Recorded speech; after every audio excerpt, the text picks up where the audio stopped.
Assalamualaikum warahmatullahi wabarakatuh. Salam sejahtera untuk kita semuanya. Shalom, Om Swastiastu, Namo Buddhaya, salam kebajikan. Dan hari ini kita ketemu lagi di program yang luar biasa, program yang dipersembahkan oleh Kadin Provinsi Kepulauan Riau melalui bidang ekonomi dan kreatif di program podcast kecintaan kita semua, yaitu Cicak Kreatif. Boleh tepuk tangan dulu? Baik, nah Sobat Cicak, hari ini kita kehadiran narasumber-narasumber yang luar biasa. Tapi yang jelas kita ingin mengajak juga semuanya untuk bersyukur kepada Allah SWT, Tuhan Yang Maha Esa. Karena hari ini kita bisa menikmati sebuah kenikmatan yang luar biasa untuk bersilaturahmi dalam keadaan sehat-sehat dan cantik-cantik semua hari ini. Baik, nah untuk Sobat Cicak, hari ini kita punya tema yang luar biasa. Temanya adalah UMKM Kepri bisa kok, bisa apa? Kita akan bahas tentunya. Hari ini sudah ada 3 narasumber yang hadir meringankan langkah kaki dan mengayunkan tangannya untuk hadir di sini berbagi informasi untuk Sobat Cicak semuanya. Dan kata orang tua, tak kenal maka tak sayang maka tak cinta. Jadi kita harus kenalan dulu. Kadang-kadang udah kenal, udah sayang, udah cinta, ditinggalin juga. Jadi kita mendingan kenalan dulu lah ya. Oke. Nah, narasumber ini tentu sudah tidak asing lagi untuk kita semua masyarakat Kepri, karena beliau juga sangat eksis di berbagai kegiatan dan aktivitas seputar ekonomi kreatif yang ada di Provinsi Kepulauan Riau. Dan beliau bagi saya pribadi adalah seorang guru, seorang inspirator, seorang motivator juga, sekaligus orang tua juga tentunya. Nah, beliau berlatar belakang lebih dari 30 tahun sebagai seorang interior design. Kemudian juga beliau sudah sekian lama sangat konsisten untuk turun langsung berbagi informasi, berbagi ilmu dan juga pengalaman dengan para pelaku UMKM yang ada di Provinsi Kepulauan Riau. Dan beliau juga merupakan pengurus di bidang ekonomi kreatif Kadin Provinsi Kepulauan Riau. Selain itu masih ada lagi nih, beliau juga merupakan bagian dari pengurus Dewan Kerajinan Nasional Daerah Provinsi Kepulauan Riau, sekaligus banyak ya, sekaligus seorang kurator atau bahasa gampangnya tim selektor bagi para pelaku UKM dan juga IKM yang ada di Provinsi Kepulauan Riau bersama Bank Indonesia. Dan belum lama ini beliau juga sangat serius dan bersemangat turun atau terjun langsung di bidang fashion and style tentunya. Nah, Sobat Cicak, beliau juga belum lama ini baru saja kembali dari Paris atau Prancis dalam perhelatan fashion show dunia. Seperti apa pengalamannya nanti kita akan langsung tanya kepada beliau. Kita berikan sambutan dulu. Ini dia Mbak Indina Putri Fajar. Halo. Halo Sobat Cicak. Selamat datang Mbak Dina. Terima kasih Mbak Dia. Alhamdulillah sehat. Cerah sekali hari ini ya. Karena beliau salah satu wanita yang juga rajin berolahraga, jadi sangat aware tentang kesehatan luar dan dalam pastinya. Nanti Sobat Cicak kita bakal ngobrol banyak dengan Mbak Dina, tapi kita akan sapa dulu narasumber kita yang lain. Nah, beliau juga seorang wanita cantik yang kebetulan juga konsisten terhadap program ekonomi kreatif dalam hal fashion, di mana beliau adalah seorang pelaku usaha dan UMKM dari bidang ekoprint, di mana ekoprint ini sebuah seni dan juga praktikal tentang bagaimana membuat sebuah karya fashion dengan menggunakan motif-motif dedaunan dan alam lainnya. Dan brandnya bernama Balif, yang artinya adalah kembali ke alam. Sudah banyak karya beliau yang sudah dinikmati oleh para pecinta fashion tanah air, khususnya di Kepri. Bahkan juga sudah sempat ikut membersamai Mbak Indina di fashion show yang ada di Paris tentunya. Jadi beliau adalah Mbak Solehah Nurul Baria. Halo, selamat datang Mbak Nur. Mbak Nurul nih? Mbak Nurul. Oke, luar biasa ya. Hari ini hijabnya juga dari produk sendiri. Iya, ini salah satu contoh produk kita. Oke, baik, jadi hijabnya juga dari hijab motif dari produk ekonomi dari. Iya. Oke, boleh lagi didekatkan lagi, dijepitnya agak ke atas sedikit. Maklum di Sobat Cicak ini masih terbatas, nanti kedepannya kita akan lebih keren lagi. Dan mari eksis dulu ya. Iya, ini salah satu contoh produk ekoprint dari Balif. Ya, kita coba dengan karya-karya kita lah. Oke. Gitu. Baik, nanti saya pengen nanya banyak nih soal kenapa sih akhirnya mau memutuskan usaha di bidang ekoprint begitu ya. Oke. Nah, Sobat Cicak, satu lagi kita semua woman strong woman ya. Hari ini edisi para perempuan hebat. Dan sebelah kiri saya yang juga luar biasa cantik hari ini, beliau tadi sekaligus sebelum acara merangkap sebagai makeup artist juga.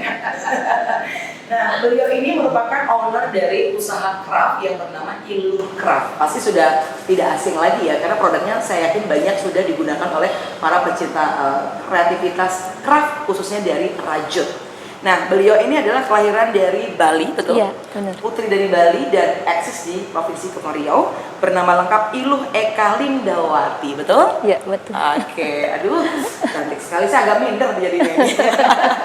Baik, dan sebelum dilanjutkan, hari ini saya juga bangga sekali menggunakan produk dari salah satu UMKM yang ada di Provinsi Kepulauan Riau. Kebetulan ini teman seperjuangannya Mbak Nurul, ini dari produknya Ibu Jami dari The Casto. Jadi saya terlihat cantik dan confident dengan menggunakan outer dari eco-printnya Batam dan Kepri. Dan hari ini saya juga menggunakan kalung kreativitas dari UMKM Kepri. Ini harganya hanya Rp50.000 aja.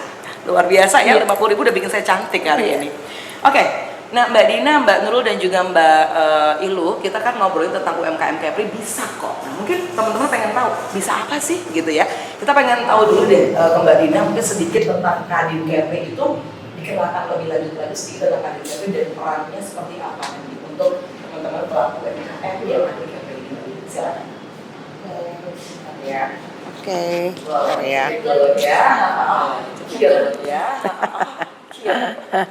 Oke deh. Kadin Kepri itu Kamar Dagang dan Industri Kepulauan Riau. Itu sebenarnya sebuah kamar di mana isinya semua adalah pengusaha-pengusaha. Dan Kadin itu adalah induk organisasi. Jadi di bawah kita tuh banyak organisasi-organisasi lainnya yang menginduk kepada Kadin. Kira-kira gitu. Oke. Jadi tempat bernaungnya dan usaha-usaha yang kaitannya dengan dunia ekonomi ya. Ya, itu ya.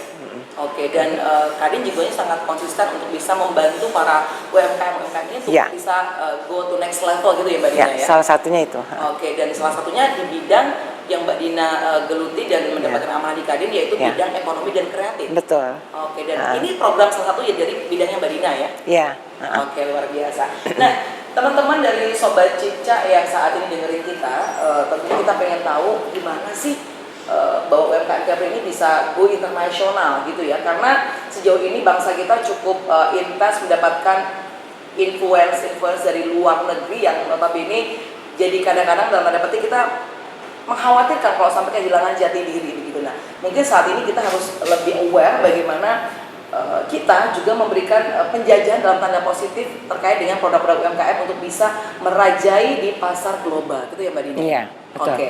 Nah, Sobat Cica, bahwa Bu Indina atau Mbak Dina ini bukan hanya sebagai pengurus Kadin, tapi juga tadi yang awal saya infokan bahwa beliau juga pelaku usaha UMKM. Walaupun awalnya sebagai interior design, ternyata kan cemplung ke dalam bidang fashion dan tidak diduga. Beliau juga bahkan tidak menyangka, tidak expect bahwa beliau mendapatkan kesempatan luar biasa di ajang fashion tingkat nasional dan internasional. Jadi termasuk juga menjadi salah satu fashion designer yang tampil di ISEF ya, Mbak Dina, betul? ISEF, kemudian juga IKRA. Dan juga baru lama ini di Paris ya. Mungkin boleh cerita sedikit Mbak? Boleh ya. Apa saja yang Mbak Dina udah ikuti dan kesempatan luar biasa apa yang sudah didapatkan? Oke. Jadi awalnya tadi kan saya cuma interior designer, tapi udah 30 tahun lah. Terus dengan usaha sendiri, terus itu pindah ke Batam itu karena ngikut suami. Terus akhirnya buka perusahaan sendiri. Karena memang saya sekolahnya seni rupa jurusan interior. Jadi itulah yang saya buat ya. Terus kemudian terima kasih untuk Bank Indonesia KPW Kepri karena mereka yang yang mensupport saya, menemukan saya lah sebenarnya. Itu karena teman-teman UKM juga sih gitu. Saya nggak lupa ada salah satu teman kita Bu Ati. Bu Ati itu yang mengepush nama saya ke BI KPW Kepri. Kemudian dari situ waktu itu saya baru bikin produk home ya, home decor, tapi semuanya memang dengan bordir. Jadi memang signatur kita tuh adalah di bordir. Terus bordir kita itu bordir yang warna-warnanya adalah monokromatik karena ya mungkin itu karakter saya nggak begitu suka rame. Yang simple tapi syarat dengan details gitu. Jadi itu yang menjadi daya tariknya. Kemudian setelah ketemu dengan BI Kepri, tiba-tiba nama saya dimasukin nih sama BI untuk ikut kurasi untuk bisa masuk di IKRA. IKRA itu Indonesia Kreatif Syariah. Nah itu saya masih waktu itu pada saat itu saya masih yang apa sih ini, ya udahlah masukin aja deh. Apa minta apa? Oke, Nggak saya expect mas apa-apa nggak ya? ada. Jadi cuman ya udah deh apa. Aduh kebetulan saya nggak punya produk fashion, tapi saya bikin pashmina, selendang itu, Selendang selendang kerudung ya? panjang, terus di gitu bikin kerudung kantong karena itu permintaan dari teman-teman di Jakarta. Lu kan bisa kan, kamu kan bisa Din bikin ini. Terus ya udah deh aku bikin. Jadi ya Sobat Cicak itu setelah produk saya diambil sama Bank Indonesia, dikurasi ternyata itu di nasional. Terus tiba-tiba saya ditelepon, dikasih tahu sama Pak Jaja ya waktu itu, ngasih tahu, Bu ini ada mesti di interview. Jadi yang interview apa mau dikurasi sama siapa? Ya ada itu jurinya, kuratornya dari nasional. Waduh, terus ini kok seriusan? Seriusan nih?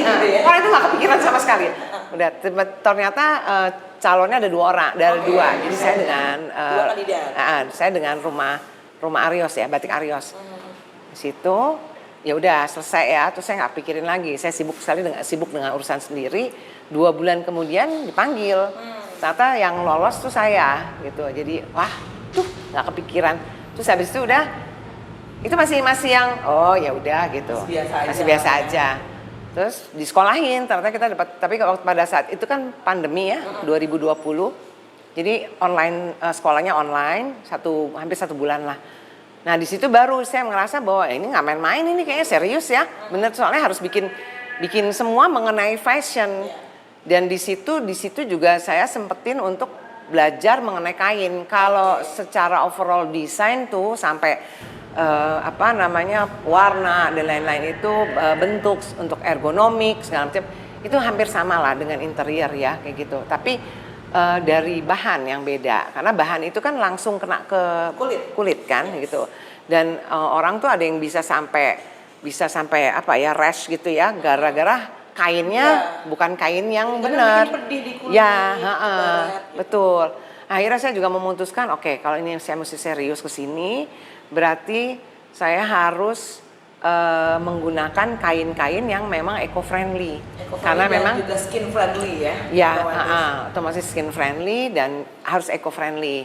Kenapa? Karena di situ di sekolah itu kita belajar mengenai betapa jahatnya fast fashion itu terhadap lingkungan. Dan kita semua belum aware dan gitu. Jadi waktu dikasih tahu sampahnya udah numpuk kayak gitu dan sampah itu setiap detik ada gitu.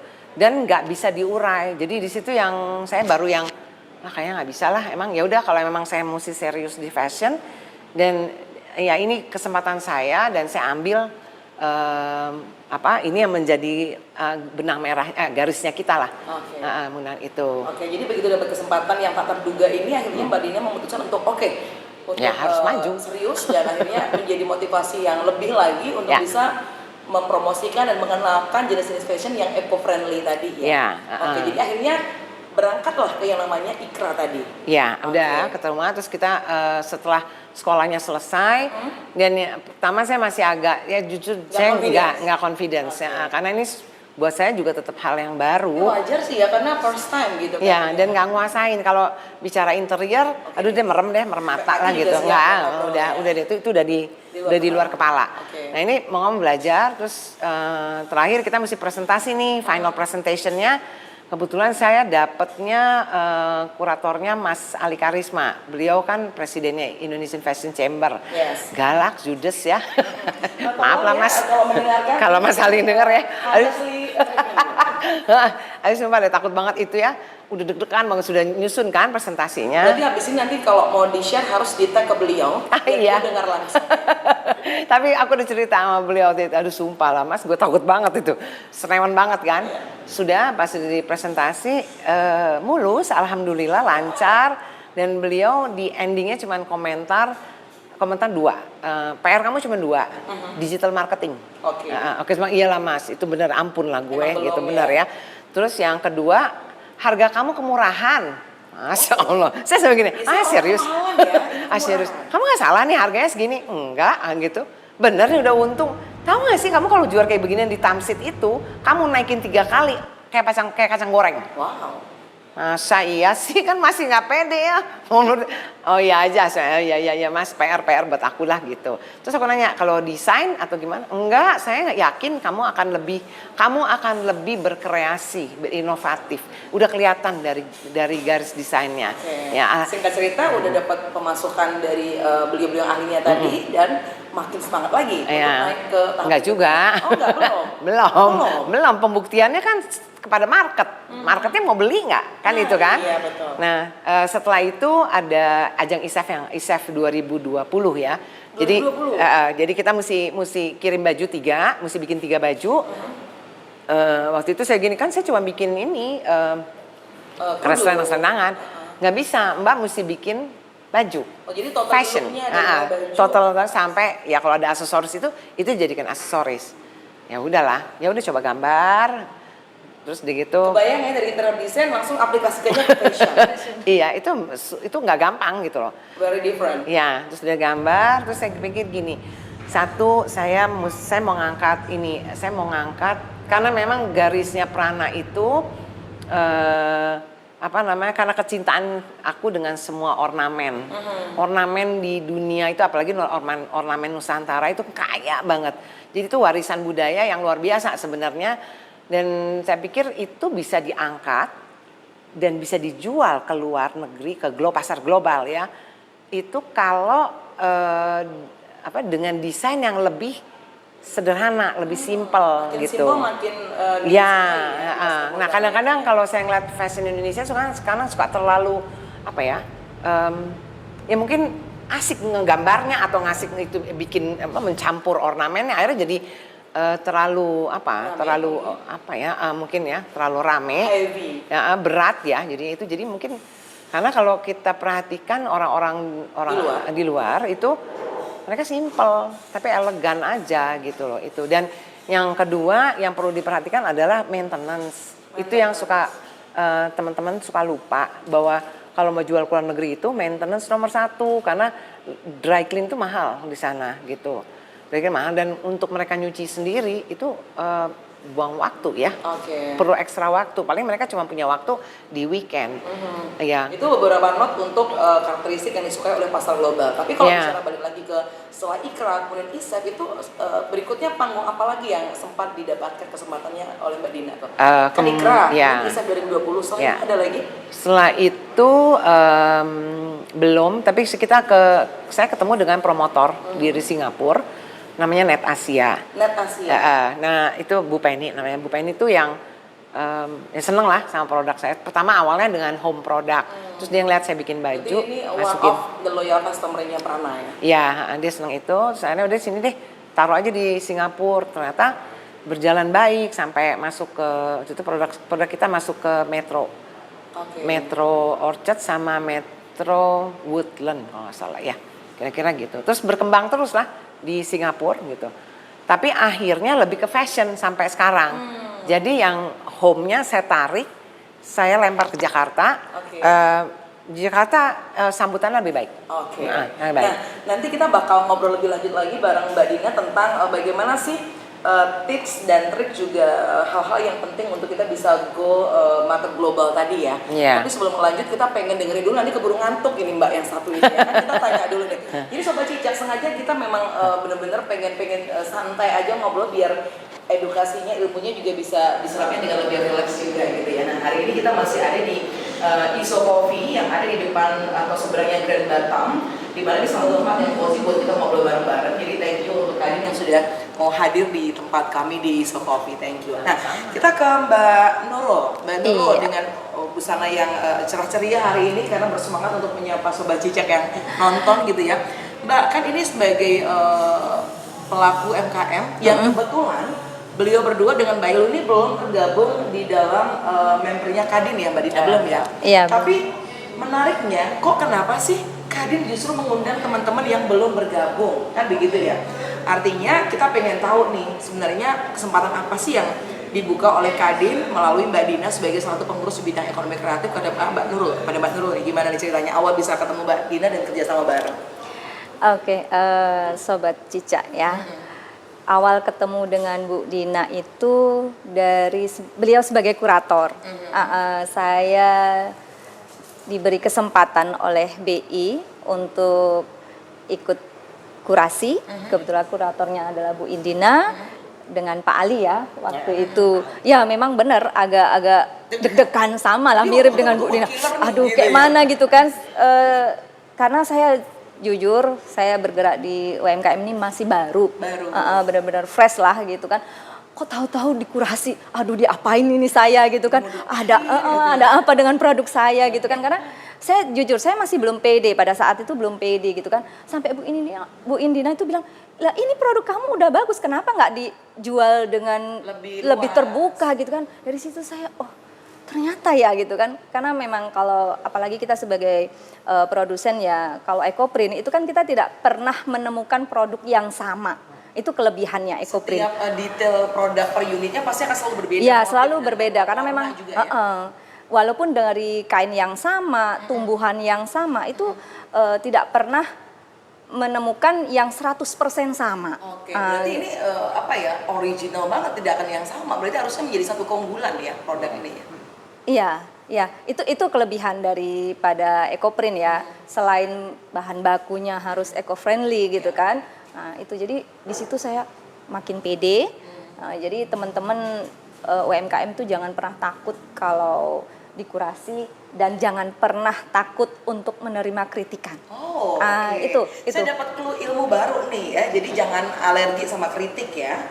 Oke, baik. Jadi sebelum nanti kenapa udah ketemu dengan Mbak Indina, berarti pada saat memutuskan untuk bisnis di Ecoprint ini apa Mbak? Motivasi awalnya apa kayak Mbak Dina tadi kan pengen mengenalkan kain yang eco-friendly, jadi biar alam terjaga. Nah kalau Mbak Nurul gimana tuh? Sebelumnya saya juga udah mencoba untuk bisnis-bisnis yang lain gitu kan. Kenapa saya jatuh cinta dengan Ecoprint? Kita ya terutama awalnya tuh dari diri saya sendiri. Saya tuh nggak pingin punya penampilan yang sama dengan orang lain, gitu kan. Jadi, nah itu pasti kan kita pingin menunjukkan saya beda loh, gitu kan. Nah itu jadi itu bisa ditemukan di Ecoprint. Nah, itu. Dan juga selain berbeda juga pastinya sangat ramah lingkungan. Kalau produknya Mbak Nurul sendiri apa aja nih bentuk aplikasinya? Apakah hijab saja atau ada yang lain? Nah, awalnya saya fashion, kemudian ketika ketemu Bu Indina di kurasi, coba deh keberagaman produk ya Bu ya. Saran dari Bu Dina keberagaman produk. Jadi saya coba kembangkan lari ke home decor. Kalau Bu Indina tadi dari home decor ke fashion ya. Kemudian aksesoris juga.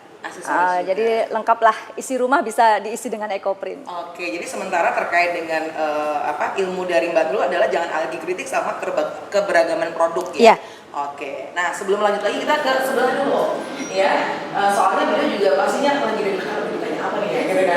Oke, bukan dekorasi loh, bukan dekorasi. Karena ini ngobrol santai aja ya. Jadi Sobat Cica kita memang sengaja menggali informasi yang simple-simple aja tapi mudah dilakukan dan bisa kalau memang mau ikuti jejak sukses beliau-beliau gitu ya. Nah sebelah kiri saya beliau ini memang sebenarnya tidak asing lagi kalau di berbagai bazar-bazar kreatif, kemudian kegiatan-kegiatan terkait dengan fashion, expo itu udah sangat selalu hadir dan juga sudah cukup banyak mensupport kegiatan-kegiatan yang produk-produk beliau. Nah Mbak Ilu ini produknya adalah craft juga tapi lebih ke rajut ya? Iya. Rajut, oke. Bisa kenal Mbak Dina atau Kadin itu gimana ceritanya Mbak? Sekian lama mungkin sudah berapa tahun? Kenal sama Bu Indina ya sejak Ibu Indina tergabung di BI. Oh di BI juga? Iya. Wah kita harus say thank you so much to BI Capri ya? Iya, terima kasih sekali sama BI dan ketemunya Ibu Indina di BI itu bukan di kurasi awalnya. Sebentar. Ini lembut banget suaranya. Coba saya agak gini gitu ya kan? Volume karena terlalu ayu lembut gitu kan. Apa sih gitu kan ya. Coba kita volume tambah dikit. Kayak suara gede-gede. Kayaknya enggak, kalau dia sama Bu Dina enggak perlu pakai mic kayaknya ya. Jadi BI itu waktu itu bikin acara talk show. Dan Bu Indina adalah tamu undangan, narasumber. Saya juga tamu sebagai pelaku UKM-nya seperti itu. Jadi Bu Indina waktu itu ininya ya. Enggak, saya sama kayak kamu. Sama juga. Sama. Nah, di situ jadi dari cerita talkshow itu kan kita menceritakan juga seperti ini usahanya seperti apa produknya. Dan di situ Bu Indina tertarik dan Bu Indina bilang ke saya, "Loh kayaknya saya butuh ngobrol nih berdua gitu." Jadi beliau menawarkan diri pengen ngebantu untuk bisa sharing gitu ya. Jadi awalnya ya insecure ya, Bu Indina. Dia lagi sama dong, nggak pede awalnya ya. Nggak pede.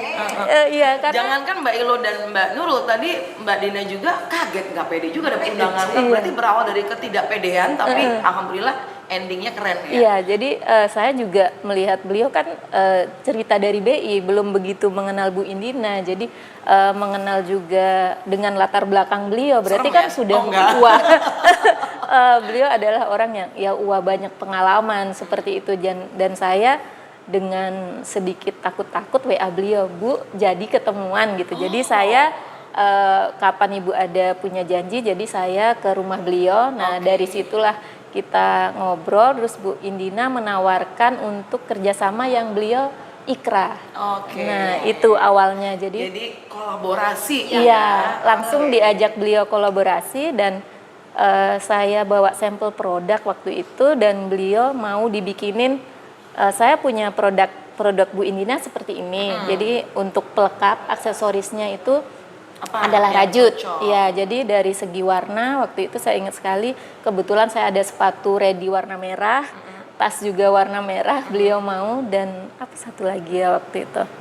Kita bikin muffler. Oh, bikin muffler juga? Iya. Belum, Bu. Belum ya? Jakarta belum. Jakarta jadi petumpang darah ya gara-gara muffler ya. Intinya adalah jadi masih kita original, masih original produk saya. Ada spek khusus yang Mbak Indina sampaikan supaya bisa masuknya seperti apa, bisa chemistry-nya dapat untuk mendukung fashion tadi. Jadi biar connect gitu dan beliau ngirimin hasil dari video di ikranya, wah itu merasa ya tersanjung gitu. Produk saya ternyata bisa dikolaborasikan. Udah bayar komisi belum? Sudah. Selesai. Sudah, karena sampai akhirnya berlanjut sampai sekarang. Jadi Bu Indina baru ya bersyukur sekali ya mendengar cerita beliau, berarti dari awal beliau pindah dari interior pindah ke fashion, saya sudah diajak berkolaborasi sampai yang ke Paris. Wow. Jadi dari Ikra, yang Isef, terus yang Net Asia, dibawa, ya, dan itu produknya dibawa. Dan memang ya nggak semulus itu perjalanan, ada juga tantangan-tantangan yang beliau berikan. Tetapi saya mau belajar orangnya, mau menerima kritikan beliau juga, bukan kritikan sih ya, masukan untuk lebih Tetapi kita sambil belajar terus. Ya memang bagaimana kita menyatukan kalau kolaborasi satu produk dan produk kita dan itu berbeda gitu kan. Bu Indina bordir dan saya rajut. Bagaimana nih untuk ketemu dan kebetulan waktu itu Bu Indina yang ke Net Asia ya Bu, Isef dulu. Bikin muffler, yang Ikra belum, yang Isef sudah bikin muffler. Nah itu kita benang gitu. Bu Indina bilang, "Nih benang apa ya bagus untuk dipakai seperti ini." Bahkan gitu. Sampai ke detail material benangnya pun beliau kasih masukan. Pertamanya begitu, menanya gitu kan.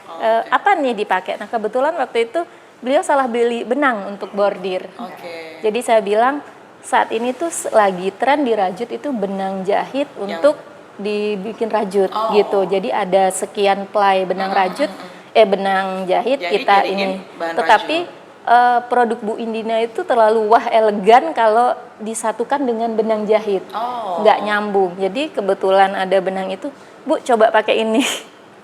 Dan beliau langsung beli benangnya dan kebetulan di Batam ada. Jadi kita untuk materialnya di Batam ada, jadi nggak susah saat dibutuhkan gitu.